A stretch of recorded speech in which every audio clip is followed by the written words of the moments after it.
kainday, magandang gabi. So magluluto tayo ng ating tortang eggplant.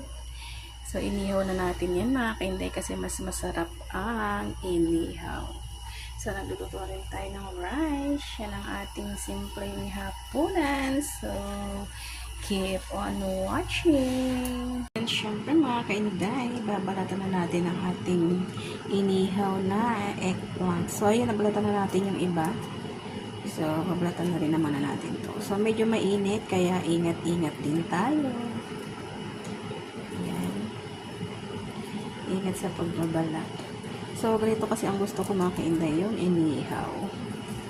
Diba? So, ayan. Titingnan din natin to kung meron itong alaga.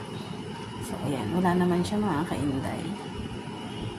Kainday, nagpainit tayo ng mantika.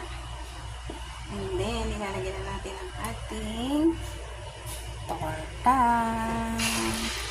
Ayan. Ganyan muna siya. Lutuin muna natin yung mga kainday. Ito na ang ating second batch ng ating torta. Ayan. Diba?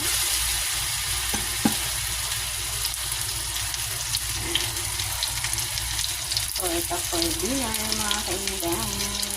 Ito ang ating isa. Pinost natin para mas masarap. So, dito. It's so yummy. Kainday ang ating tortang eggplant for dinner. Ayan. Tinoasted ko siya mga kainday para it's so yummy.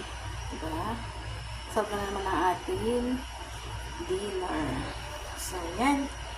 With matching sausaw na bagoong. So, yan.